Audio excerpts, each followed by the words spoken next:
I always had special relationship with my tools. I particularly love my axes. What I hate is when people try to steal them from me. This one is amazing German quality. I put a link below, my favorite axe of all times. This thing is so impressive. On today's episode of Morning Brew, we're going to share with you 4 stories of absolute bottom feeders of our society, thieves, but not just your regular type of thieves, the worst kind, people who will steal from churches and hard-working people who steal equipment, tools, and materials, shingles from churches. How crazy is that? I believe there is a little bit hotter place in hell for people who steal from churches.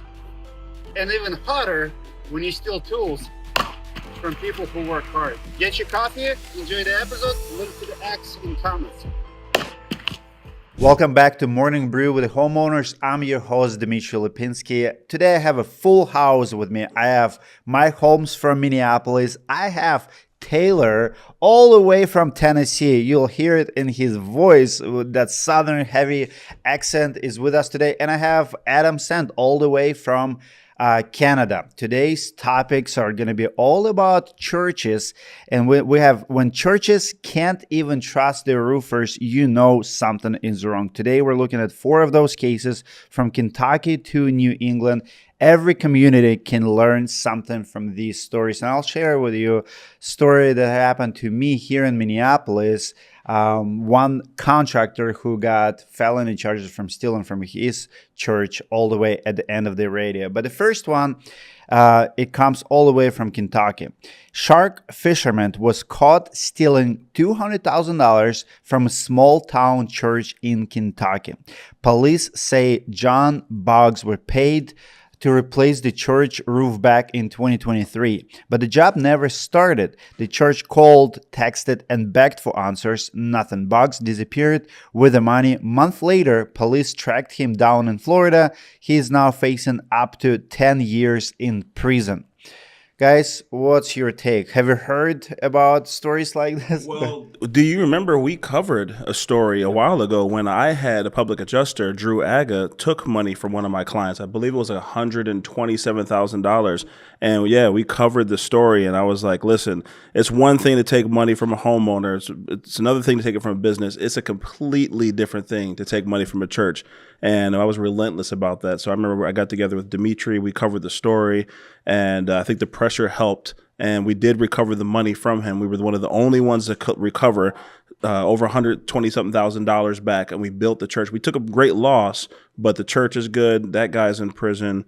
And my first question to my listeners and to you guys today is, we know that a lot of people have this feel of victimless crime when they steal from the government, when they steal from big corporation, even from business, like people who steal from Walmart think, oh, Walmart is so big.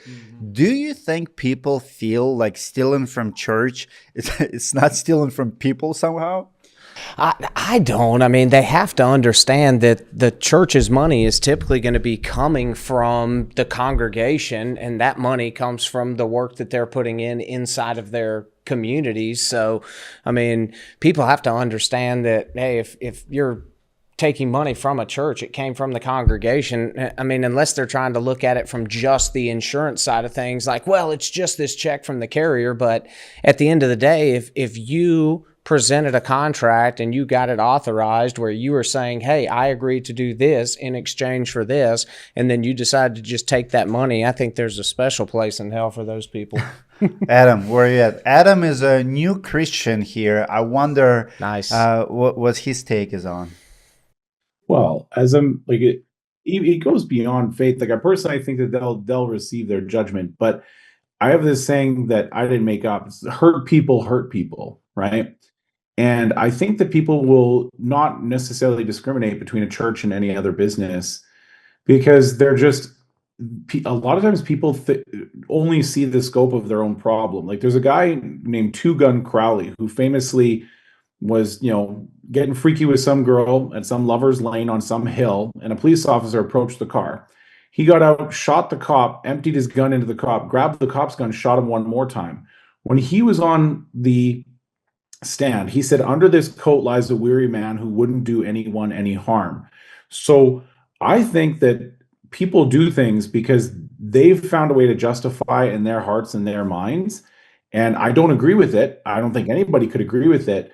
But I don't think they discern the difference between a church because I would I can't imagine a God-fearing person would steal from a church. So then these people just don't fear anything other than what their immediate needs are in their of their earthly things. And again, me being a new Christian, I don't know where it comes in here, but I just couldn't imagine doing it because I see the good that the church does in the community. I'd much rather see people pay less tax, give more money to their local faith-based organizations, and have that money go into the local problems of the community. So I see that it's not only stealing from the congregation, but stealing from the community that they serve. So it is as far from a victimless crime as anything. And if you steal from a homeowner, you're stealing from two homeowners. You steal from a church, you're stealing from the congregation, and you're stealing from the community in which they serve and the people who work there. You know what I think? I think a big part of this is just, I'm sure when it happened, they didn't say I'm stealing from the church. Yep. What I think honestly happens here is financial irresponsibility by contractors, and that happens all the time. It just happens to happen to a church. And I think if I happen to be, I pray I'm never not, but if I were ever in that position where I had something unfortunate happen, that you should be able to go approach a church and say, I messed up. Yep. I'm going to make it right. Yep. Let me get back to you. Let me do this. Here's the plan. And just open up your mouth and your heart with transparency. Yeah. And that was kind of what I was thinking is I doubt that it was intentional, but more so they were over leveraged. They, again, didn't have clarity on their financials.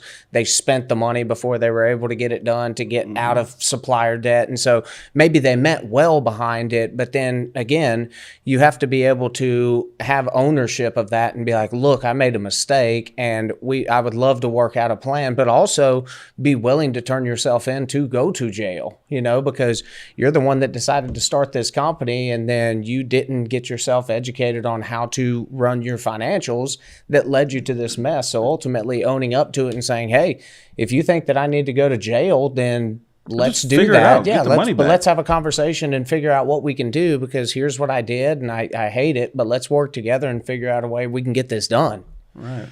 Do you think it could be something personal? You know how roofers steal from insurance company and they say, well, insurance companies, they essentially screwing us all the time. Now we're going to fake the damage and fight back. Do you think if person, has a belief that church is corrupt or church is not in the wrong or, like people think about Catholic church or church has too much money. Like if it's in your head that church is in the wrong, and I'm gonna level the playing field by taking their money. That's why literally with people who rob banks, that's their mentality. Banks has too much money, and we're gonna take some of the bag. Where they're robbing from. I don't know if they think that. They're just like, hey, the church got money, they got insurance. Now if everybody they pass that collection plate around and everybody just put a little more in there, we'll get back to it. Right. Listen, when churches can't trust roofers, it's bad. And you can steal from your local corner store and take care of that, but you can't steal from the Lord. Your blessings will be blocked. The thing is, like, it just goes back to that statement that people's talk and numbers scream. Like this is a classic case of not doing the due diligence, because when I did background on this story, he had started another company called My Affordable Roof in 2017 post hurricane, and by 2019 he filed bankruptcy. So he has he a also track record. 30 customers in Alabama. So he is a serial criminal, right? Like he has a proven track record. And the problem with I don't want to say the problem. The place that Christians get victimized is they always want to believe in a person's opportunity and ability to change. But I think that when you have a fiduciary responsibility to the congregation and to the church, you have to find trusted contractors. You can't just pick the guy in the church. I just don't know how they pick him. How do you pick that person? Well, we had a debate last night with Robert Mayers, and was this that was actually his narrative. He said, "Yes, I failed 3 times, but we live in America, the country of entrepreneurship, and we're allowed to fail and start over." So a lot of people will lead with it, like, "Give me the second chance, give me the third chance." And who is better to ask for a second chance if not church? Right? Yeah, I failed before, but I do agree with Adam. Great point that it's our job as a stewardship of someone's money, because if you're the pastor, if you have a committee, you are responsible for it. I also feel like it's opposite of how they say prosperity gospel. This is opposite of prosperity gospel. Like, if you steal from the Lord, you definitely do. Yeah. Yep. Yeah, and then really, if you didn't learn your lesson on the first one, if you knew that, all right, I don't handle finances very well, when you open up that next company, if the first thing you do is not implement a CFO or do some training to understand how to do your financials, at that point it's like willful negligence, and you just don't care. Quick lesson: your money is your leverage. Don't give up all your money. Don't give up all your leverage. Great start for the show, guys, today. When we come back, we have an even spicier story. 2 states, 2 roofers, 1 big scam from Ohio and West Virginia. Don't go anywhere. Are you stupid and think you need a new roof? You don't. You just need Go Nano. Really? Your roof has been left battered from years of hail damage, granule loss, and other random threats. That's just Ned. Hey, you tell your dog not to piss on my plants! Don't worry, Ned, he didn't. That was all me. Yeah, I thought it was you, one of your stupid kids! Go Nano uses nanotechnology to strengthen your roof from the inside out, slowing down aging, protecting it from UV rays, granule loss, hail damage, and extends the life by 15 years. Guaranteed. 15 years. It's pretty good. It's longer than any woman's one been willing to stick around with me. Other companies use soybean oil or bio oil and only offer temporary protection. Go Nano protects you at the nanoscale. So you don't have to buy a whole new roof? No! That would cost you thousands. Go Nano can extend the life of your roof for 85% less than a new roof. Well, that would leave me a lot of money for that moat I want to build. Oh no, not a moat. If anyone tried to get to your house, it would very briefly slow them down. Stay on your side of the road. A roof without Go Nano is like a car without seatbelts, or a castle without a moat. Get smart, get Go Nano. And we are back. Our second story is all the way from Ohio and West Virginia. Adam has the details. Yeah, so Luis Escobedo and Jose Cabreras ran Shield Roofing and Construction. Police say they took about $28,000 in deposits, including $6,000 from a Baptist church, and they never finished the work. Dozens of complaints came in from Ohio and West Virginia. Later, both men agreed to pay back $38,000 to 9 victims. So the felony charges were dropped, but they pleaded guilty to misdemeanor theft, which is interesting that, you commit the crime, but if you agree to make it right, you no longer committed the crime. Interesting take. Different states prosecute this kind of stuff differently. And I know, for example, Florida is very, very tough. You're still in Florida, you go to jail. And I wish more laws would be more equal, I guess, because if you go to Walmart and you steal $1,000 or a store, right, like, you're getting charged, but you steal $10,000 from the church or from the homeowner, and that homeowner, like, I have a case right now in Atlanta, Georgia, $32,000 deposit was stolen, and they finally got warrant for the arrest, but it took like 6 months, $7,000 in legal fees just for the lawyer to prepare it. It's not an easy task. You can do it, and there's just so many loopholes that businesses use. And I mean, think about this one. Police say they took $28,000 in deposit, including $6,000 from Baptist Church. And sometimes it's whoever will report it. People just don't report it, count their losses. But what do you think should be a reasonable punishment for dealing with deposits that don't belong to you, like robbing Peter to pay Paul crimes, right? When you take a deposit and you spend it on personal stuff, and then later new deposit covers this job because you already spent it.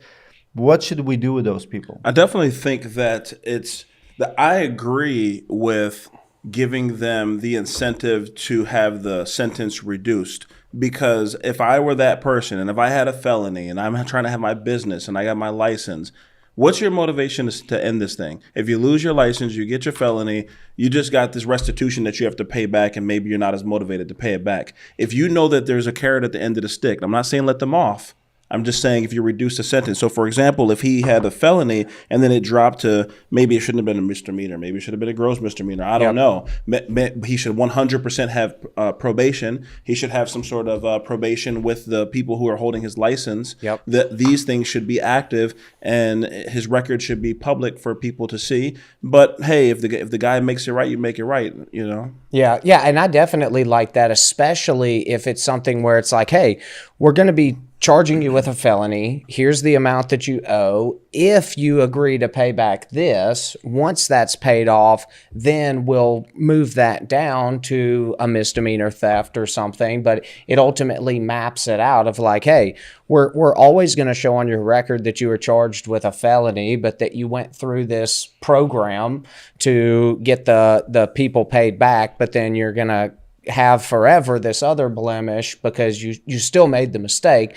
But at a certain dollar amount, people should do a little bit of jail time just to understand like, hey, this isn't a place that I want to be in, so maybe I shouldn't do these types of things. But, you know, this story to me looks like a classic case of Luis and Jose just had mismanaged the funds and spent all the money and probably weren't intending to steal and then inadvertently stole, were charged with theft, so they agreed to pay everything back. So, you know, I'm glad to see in this case that, you know, they paid back a little bit more, at least what's reported here. You know, and then hopefully they learn from this. Adam, I love the fact that felony charges were dropped because it was negotiation. Unfortunately, in most of these cases, people, what they do is they know they can start. It's cheaper for them to start over. It's cheaper to start clean. They don't care about a felony, right? Like, you know, I talked to one guy recently. I think we're talking about $500,000 to $700,000, and he said, "I don't care." He literally told me, "Dimitri, I don't care. I'll file bankruptcy tomorrow. I don't care about publicity. I don't care." Like there's no empathy to people. But if you think about $500,000, that represents a lot of homeowners. That represents, I mean, someone has to work to make 500. Think about how many human hours it makes. You know, even if you're a doctor, it'll be, you know, 2, 3, 5,000 hours for what? For someone to take it and spend it on themselves? Come on, like we can do better. Right. Well, that's what I really like is that you say we can do better. And, you know, I don't know if obviously screen shares can't get shared over the radio, but I wanted to kind of show you guys this is I think that the roofing industry just is ripe for some kind of evolution. Because if you look, like I've been experimenting on Reddit, just like what the implications are marketing my own business. If you go into this roofing subreddit, which I'm just learning Reddit, but it's like literally every hour, every day, someone is posting some issue that they encountered from a roofing contractor. Like every hour of every day, there's a question from a homeowner. And I read through them, you know, comment occasionally, you know, just trying to learn how Reddit works, right? And most of these problems, and I'm not doing this for any plug towards you, Dimitri, like most of these problems would be solved by just having checked something like a directory. And again, I'm not doing that to plug your website, but you being a voice in the industry, like you hear the signal, and the signal is that homeowners don't have a place to get a trusted contractor. Like Thumbtack is coming out with a thing in ChatGPT where it's like you just go like find me roofing contractors and like Thumbtack will pop up. Like you're not going to the Thumbtack website or to a roofing contractor's website. And I think that what you're gonna the next logical step is gonna be some kind of smart contract, right? Some kind of smart, like we've solved this problem 20 years ago with eBay. I want to send you an action figure. You're going to pay me. I'm going to put this action figure in the mail. You're going to send money. Escrow exists for this reason. And I think there's going to be some type of non-fungible token, not like NFTs, like all the kids with the lazy 8 pictures, but like a non-fungible token escrow type system where a third party is going to validate and release funds. I think this is an opportunity for a Thumbtack or a directory or some kind of third-party expert that protects the contractors who don't get paid, because that happens too, right? And the homeowners who don't know if they did a good job. Because why are they going to the worst people on earth, Reddit, to find out if the roof was done right? Like, it's just trolls. Right. Well, I think a lot of people do go to Reddit and find that, but I would say that I agree with the foundation of what Adam's saying, which is that if we could have something, and like you said, not to shamelessly plug directory, but it's just true. But I would hate to see the day where, as a contractor, if I had to send every one of my contracts to a bank or a trust and set the money there and have this elongated process. We're already in the insurance restoration and it takes forever and we're financing things. It could be instant. It's instant with cryptocurrency and smart contracts. Yeah, well, I was going to say there would have to be a way blockchain could do something to keep it protected. This is instant stuff. This is not waiting for it. But you can have third-party reviewers, human in the loop, standard stuff, like, make things like efficient with, it's all evolving, right? But I just think that the problem exists because two parties have a disagreement as to whether it was done or not. Some people, there's no standardized deposit framework, right? Like, is it more than material? Is it less than the material? Is it 10%? Is it paid completely when you're satisfied? Both parties leave themselves up to very variable degrees of risk. If there was first of all, a bar you had to pass to get on some kind of third-party aggregator that qualifies you as good, because the alternative is concentration of wealth to big companies. That's the alternative. If you want to keep small business alive, there needs to be something that creates a bar to pass. And the government sucks at it. So it's a state registration, like a board. Those things don't work, right? And then if that bar that you have to get past is current and maintained, and then through that network, there is a smart contract that just determines paid when paid. Both parties have to prove they have the money and capacity to do the work properly, and then the money is transferred and the work is done properly. This is not a hard problem if we just think. I want to explain what Mike and Adam just described. So it really matters in 2025 where you find your contractor, because there are a lot of directories. Like, we just covered the story Angels List. There's a company who still on Angels List scammed the homeowner. There's legit news story. We're covering it, talking about it, and the company still advertises on Angels List. I feel like a roofing industry going towards real estate industry, like how you buy a roof is almost how you buy a house these days, because amount of scams, digital and in person, is on the rise, and transaction is too big to risk. So you want to use the source that guarantees that transaction. If you buy a house, you can't afford to send $100,000 to the person and see your money disappear. But that's what's happening in the roofing space. So directory.com, it's spelled with a double I at the end, not with Y. Directory.com has escrow services and guarantees every transaction with up to $30,000 just for theft and liens. So if you find a contractor on that site, on directory.com, and he steals your deposit, runs away, directory will pay that lien and will return your deposit, right? Most companies out there, third-party guarantees, Thumbtack, Angels List, Home Advisor, they're not going to do it. BBB is not going to do it. They're a non-profit organization. So where you find the roofer truly matters, and how you transact with that roofer matters. You had something? Right. No, I was going to just say, hey man, just listen. If your roofer's hopping around, make sure they're not skipping town. Make sure you just vet your people. There is responsibility on both parties, on the contractor and the company, to be responsible for the funds. Roofing industry is a leaf on a tree out there in commerce. This is one industry. It does happen to be a large amount of money, but just there is a bit of responsibility on both. I don't know what happened with Luis and Jose and why they were doing that. I'm glad they paid it back. This is something for us to pay attention to, and hopefully we can prevent more losses and pain from happening in our industry. Yep, 100%. What a spicy story, but I love the good ending here. At least they got money back. Our third story is the nastiest one today. It's about church highs that caught on camera. Do not go anywhere. We'll be right back. This video was made possible by Raindrop Gutter Guards. You've probably heard us talk about Raindrop before, and for good reason. These gutter guards are designed like no other. They're made of ultra smooth plastic and sit at the perfect angle. So all those leaves and debris, they slide right off.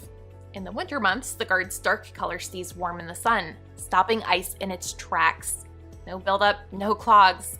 Just set it and forget it. Plus, Raindrop has a hail warranty, so you know these things are built to handle whatever gets thrown at them, literally. It's a high-performance, low-maintenance gutter system. No matter the weather, Raindrop has you covered. Hit the link in the description and grab yours today.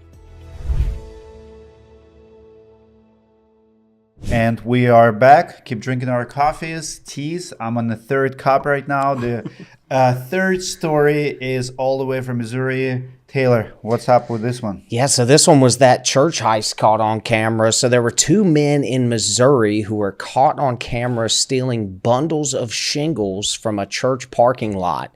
So it happened in broad daylight in Rogersville. They pulled up in an old white truck, sat for a minute, and then loaded the shingles and took off. So the materials were for a roof repair after a recent windstorm. Church leaders said that the thieves weren't part of the roofing crew. They were just guys who saw an easy target. So one pastor actually said that it's bad enough when people steal, but stealing from a church, that's just sad. So sad. And it's actually happened so often. I hate those thieves. It's out of all thieves, this is the worst. Stealing from hardworking people, like actual laborers. I remember we had a job in Atlanta, Georgia. I was remodeling homes for Invitation Homes, and $3,500 worth of equipment. I have 6 buckets, 5-gallon buckets of paint. Come in the morning, they busted the back door. The house was empty, so we parked there, everything overnight. Brand new compressor, brand new pressure washer, and 6 buckets of paint. And I'm like, who would steal 6 buckets, 5-gallon buckets of paint? Oh, it's nuts. Like, it's nuts. It was like $3-4 grand, and it was just insane. And I mean, think about these guys. So someone paid for those shingles. You come to work and shingles are gone. Like, your crew can't, put on, like, we need some labeling system to track those, right? Like, ABC Supply, SRS. I mean, I know there's like tracking numbers and stuff, or like lot numbers, but this should be trackable. Like, it's insane. Yeah. Well, and I had actually, y'all may have seen the reel that's going around in Memphis, but it was this car pulled up, a roof install is going on, and they're showing this compressor that's actually chained to the crew's van tire. And this guy was trying to steal the compressor, but while crew was working. While they were working, so you could hear the guys shooting nails at them with their nail gun, and the guys trying to figure out how to steal this compressor. But I know some other roofers in Memphis that have line items for security, because they told us a story where they'd been held at gunpoint for all of their tools, that if they had materials on job sites, they would have to set up 24-hour surveillance, whether that be on site with armed security or with cameras. And so they were trying to navigate how to, get paid for those types of things, whether it's insurance claims. Help my English. What's the term for that? We were talking about victimless crime. What is this, point blank in your face crime? This is just a straight crime. I guess it's just blatant crime. They thought this was why they? Yeah, they thought this was the Lord's Home Depot. This was not. I don't know what is. I don't know what is broad daylight. Like, I mean, who like? It's got to be roofers. It had to be. Like, and then the shingles didn't match. Right. Because I would think, who else would steal bundles of shingles? Man, I've definitely had materials Are dope stolen. Dealers taking shingles now for crack? For the crack shack? Yeah. Man, I've had materials stolen. I've had homeowners take materials where I've had a ABC once accidentally delivered the materials twice. We did the roof, and then the materials were gone. The homeowner said he didn't know what happened to it. I said, okay, well, I'm flying my drone over your house. He goes, whoa, hold on. He moved them He moved them to the back of his yard and stacked them neatly and everything. So I had to go back and forth with this guy. Well, because you'll see it on Facebook Marketplace. Yeah. You'll see a bundle of or a pallet with some materials, and it'll be like leftover materials from my project. Adam, what do you think? Stealing from the church shingles. What's your take? I mean, they probably don't think they're stealing from the church. They probably think they're stealing from the roofer. It's the worst kind of crime is stealing from, an organization that aims. But are they stealing from the church or the roofer, in your opinion? Well, technically, they're stealing from the contractor because the contractor is going to have to replace the bundles. But I did some research on this, and Masonry Magazine says that there's over 77,000 theft claims from job sites a year. It costs over $1 billion, and outside of equipment, the top 3 materials stolen is copper wiring, lumber, and shingles. And you met Capilli Roofing. He's like one of the craziest accountants in the roofing industry. Like, he's an accountant that roofs. And he actually has a line item for theft, 0.3% of revenue. 0.3. Oh, he has it on his balance sheet? Revenue, because he does a lot of commercial jobs, and people literally will climb on roofs of schools and steal the material. And it actually got so bad at one point that they were like they felt like they were getting scoped out during the day, and they were like seeing suspicious people scoping it out, and then they were losing like expensive roles, like commercial roles, and they actually were like, what do we do? Like, we got to like pay for security. Like, what do we do in a case like this? And they actually made it so that the school paid for security for the materials because they were going to have to change order them. And so in those cases where if it is in the contract, likely not the case for a church, but if it's in the contract, it could be a change order that could end up costing the church, but it's depending on who provides security. Contractors, this is why you roof load. And if you guys don't know what that means when you see the contractor, they don't put the shingles on the ground. They load the shingles on top of the roof and they leave them there. And if they went up there and took it off the roof, they've earned it. One corner of the roof. Right. Yeah. I mean, and that is the truth, It's who are they stealing from? Ethically, they're stealing from the church. 9 times out of 10, they're stealing from the contractor, because me as a contractor, I would be responsible to replace that. The church, but I couldn't imagine going to the church saying, "Hey, I'm sorry, I left my materials in your backyard and didn't watch them, and somebody took them. I'm going to need that money." Yep. Yeah. Well, I've employed plenty of roofers, and like as hourly paid guys, and these guys would do side jobs on the weekend. You know what I mean? You can't really stop it, right? And so they would do friends' roofs and stuff like that.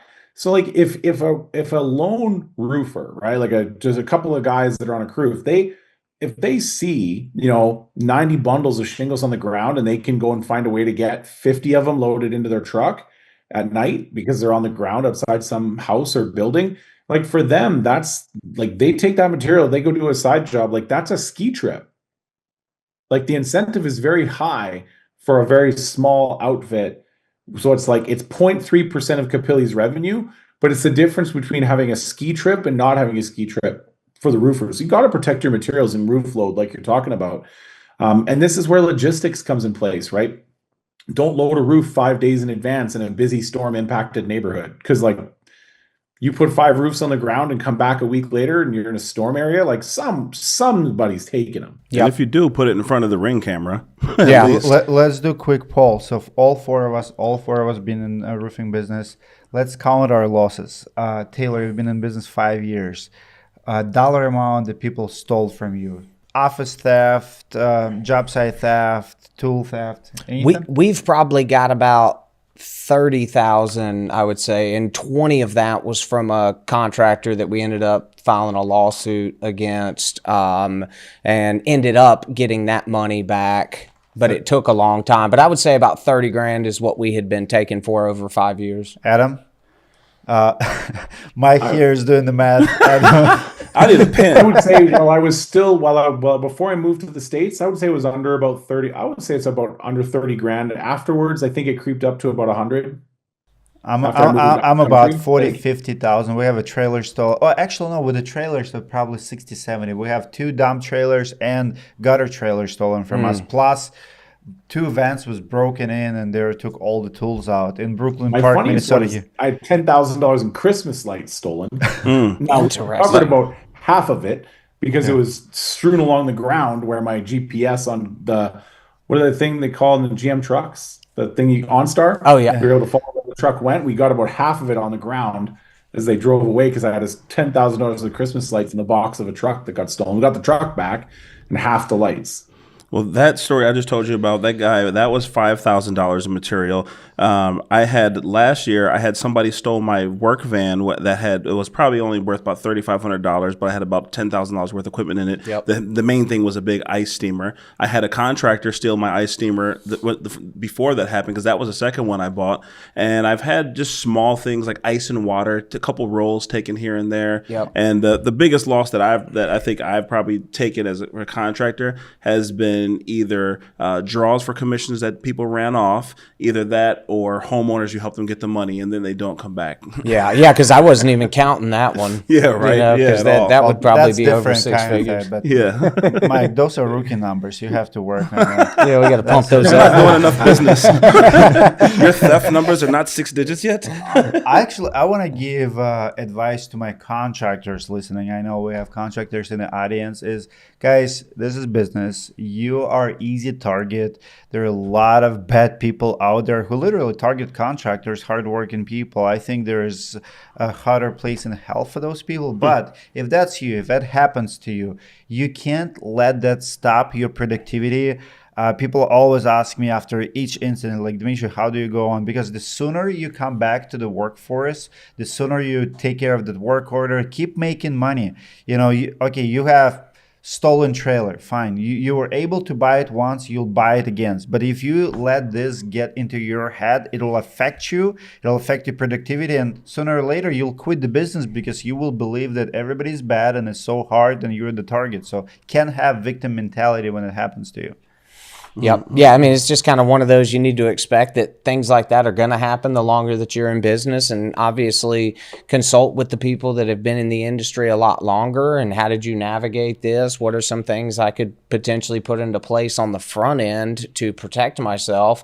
And then also, if you're a contractor and you're in an area like Memphis or something where it's notoriously higher crime, then take that into account. Maybe rent a trailer, that you can lock your materials up in, or have it delivered morning of. Yeah, right. Man, that guy's going to hell with gasoline draws on. Man, that's crazy. Yeah, buy vans instead of trucks with open boxes. Like, so much stuff gets stolen out of open box trucks. And lock your doors, because that's how I got all my tools wiped one time. I grew up in the country, so we just didn't have to lock doors. Buy insurance, but more than anything, I think what Adams shared about capillary roofing, know your percentage. I did my percentage. It actually was the same thing, 0.3, maybe 0.4%. If you're intentional, if you think about that, you will be prepared. It's not going to affect you mentally. When we come back, we have one last story about a guy who went from craftsman to criminal. Do not go anywhere. We'll be right back. This storm will not win.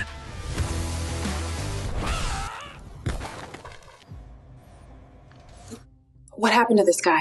His inside sales rep booked him for another inspection during a storm. We finally caught up to him.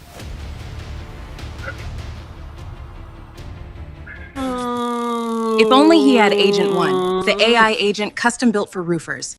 It follows up on leads instantly, confirms homes on Google Street View, checks the weather, and even keeps appointments within a close range on your calendar.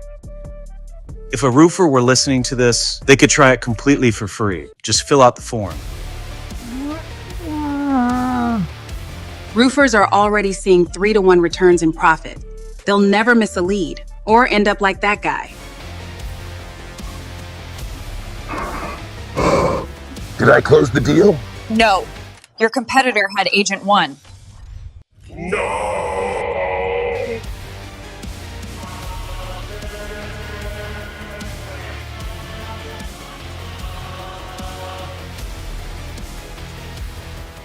And we are back. Keep bringing you stories about thieves and churches. And the last story today, Mike has the details. Let's go. All right, here we go. A roofer in England used his trade to rob churches instead of repair them.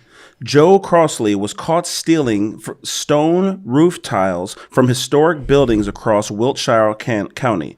He caused over $14,000 in damage. Police found a notebook in his van listing more churches that he planned to hit. Crossley was sentenced to 16 months in prison. Investigators say that his crimes didn't just hurt the churches, they hurt the small communities working hard to protect them. talking about specialty trade. Man, that is Right. That is what you call a stone cold thief. Well, I mean, This is the worst of all of them. yeah. in my Well, opinion. I was going to say, I'll lead it off with 16 months. I don't think is near long enough, because he's probably going to do half of that. So this guy was intentionally going out, had a book of churches he was going to hit. He's stealing these tiles off, causing damages, and then doing Lord knows what with the tiles that he was stealing.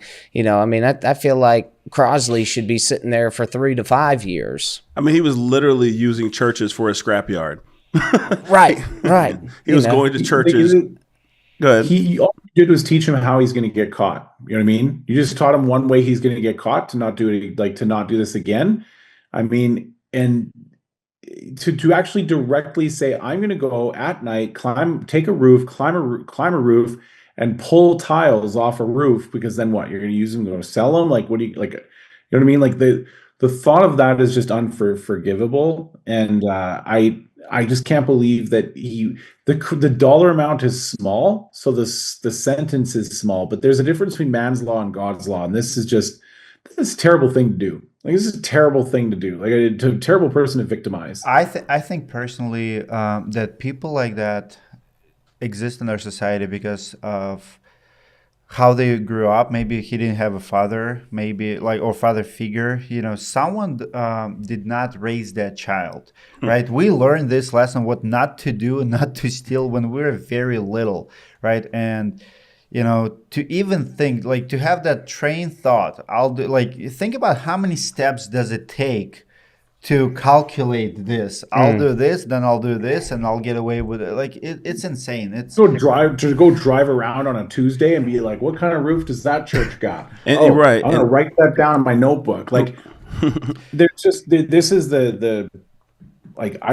a breakdown of moral. I promised you early on that I'll share my story, because I have a perfect church story. This is a Minneapolis audience here, and I want to share it.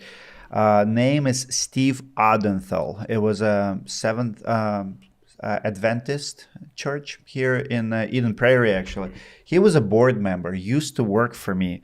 And so when I had my roofing company, this guy at one point brought the job to me. He said, Dmitry, I'm on the board of the church. And he was my sales rep.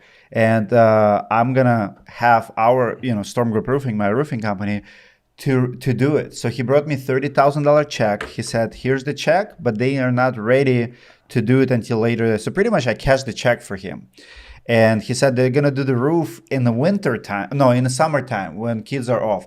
Long story short, in August, I caught him. He started his own company. So he was lying to me all 9 yards. And I ended up firing him, taking him to small claims, suing him, winning. I still have a judgment I didn't collect on commissions and stuff. So he stole from me. But then I remember about the church. I'm like, what about that church that he cashed the check through my company? So called the church, and they said, Dmitry, that job was done like a year ago. So what he ended up doing, he was on the board, and he told the whole claim was $380 or $280, and the labor, the materials and everything was like $150. So and he ended up pretty much acting as a GC. So he came to church and say, write a check to Storm Group Roofing, then write a check to this guy. So he hired subs and people like to do the work, and everybody gave him a cut back. So anyway, I went to Eden Prairie Police Department. They prosecuted him. He got felony. Oh, wow. I testified in court against him. But think about it, like, you're sitting in a court, and if my company would do the job, he would actually get $20,000-$30,000 in commissions. On a $200,000-$300,000 job, 10%, right? So he decided to go from $20,000 to $30,000 to $80,000. And amount of work it took. I mean, if you think about big commercial job, like it was big TPO and all that, like it's, large project. So you have to have multiple subs, multiple checks. And he was on the church. Like he was actually a member of the church. So technically he was trying to buy a house, and that's how he got away with, that was his payday. Anyway, very nasty case. And sometimes people will do crazy things when they see money. And I just had to share that church because I mean that guy to this day, he still owes me money. Wow. But in court, he did agree, I think, to restitution. So he has a felony charge. He didn't see, jail time. I don't think church went after him, but it was he had to pay back like large sum. So some people's kids. Yeah. Well, and then at what point does it throw up red flags if your contractor is having you, hey, do the check in this company, and then the next payment, hey, do it to this one, or maybe since he was on a board, he had a little bit of say on that. Like, oh no, this isn't a red flag. This is actually normal because that particular sub is who did this portion of the work, so we pay. Well, they trusted him. They trusted the contractor. And here's my red flag. This is what I see. If your contractor or whoever is out there speaks too much about not only God, like I have no problem people talking about gospel, but when you lead with it, when you tell me we should trust you because you go to church, that's a red flag. I'm sorry to say it, but like that guy in our company, he was, he wouldn't drink, and we all knew it, like because he made sure that we know he doesn't drink. He never drank in his life. He wouldn't do this, and that, and every day he would come in. It was like all like Jesus, Jesus, Jesus. And then that's the person who is the worst, right? Yeah. Well, and that's unfortunate for people who are struggling with their faith because, it's that small percentage of people who I would argue are not even true Christians that just like the label that make it all look bad. It's the same thing when you get into politics and all those other things. Yep. There's small people that are very loud that make it look bad for everybody else, to where, people that are trying to get into that are like, you know what? No, all of them are like this, so I'm out. Yeah, a lot of them try to wear that members only coat to get accepted.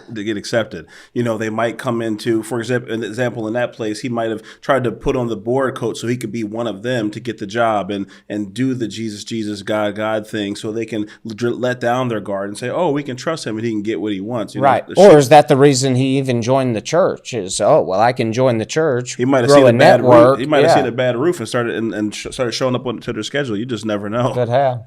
I can tell you one thing about this guy who stole these tiles. I can tell you that he was an insurance restoration guy, because why would he go look for more tile? He would take them and let them be discontinued to get a whole new roof. So that's true.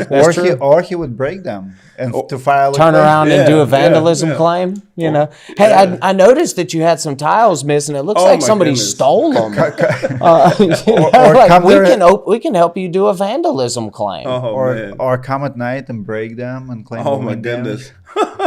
That sounds like something those Florida roofers do. I mean, unfortunately, that's how they train people in Florida. I believe it. We have a roofer last week on a podcast. He said, hey, one of the biggest companies in the country, CMR Roofing, $175 million. He said, I work for them. They train you to lift up and break the tile. He said it on the record. Like, he said, I did not know it's not normal. I thought we were helping people. Yeah. And that's the unfortunate thing, because that's how I was trained when I got into it, is these owners will sit here and almost take advantage of the fact that, hey, you want to help people? Here's how we help them. And then a month in, you're like, I don't think we're within the bounds of the law right now. And I think what a lot of people forget is that everything's been done. It's not new. The hustles are new, or are not new. The damage has been done before, and there's somebody who did it. They got caught, and guess what? The adjusters and the insurance companies know to look for it. They know what a wind damage looks like, or hail damage, or somebody doing something. Especially down in Florida, I've worked down there, and I've seen a lot of times people will step on a roof, and you hear a pop underneath their foot, and they're like, wind damage. Right. What's your shoe print? Yeah, right. Well, and I don't have any issue with guys or gals that were trained to create damage, as long as once you found out, you separated yourself. If you find out like this is fraudulent and then you stay, then there's an issue. To your point, oftentimes these contractors, the thieves, they're like kids. I have 5 kids, and when you look at the kids, and sometimes kid wants to lie or hide something, you're like, I've been 6, I've been 8, I've been 12. Like, you think I don't see what you're doing?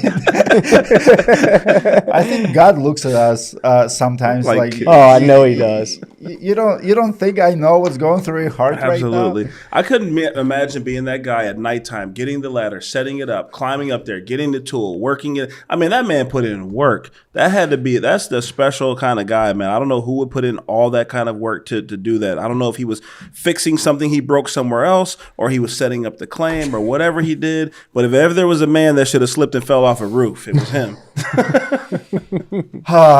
What a show today. Wow. Thank you guys so much for being with us today, drinking coffee or tea or whatever that you're drinking. Let's do better. Let's not steal from our churches. We can at least do that. We worship God at churches, don't steal from it. And I hope you will join us next Saturday for another Morning Brew, and we'll be back. This storm will not win.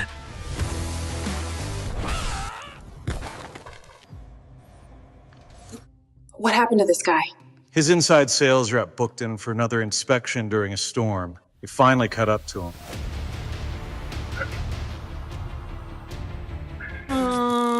If only he had Agent 1, the AI agent custom built for roofers. It follows up on leads instantly, confirms homes on Google Street View, checks the weather, and even keeps appointments within a close range on your calendar. If a roofer were listening to this, they could try it completely for free. Just fill out the form. Roofers are already seeing 3-to-1 returns in profit. They'll never miss a lead or end up like that guy. Did I close the deal? No. Your competitor had Agent 1. No!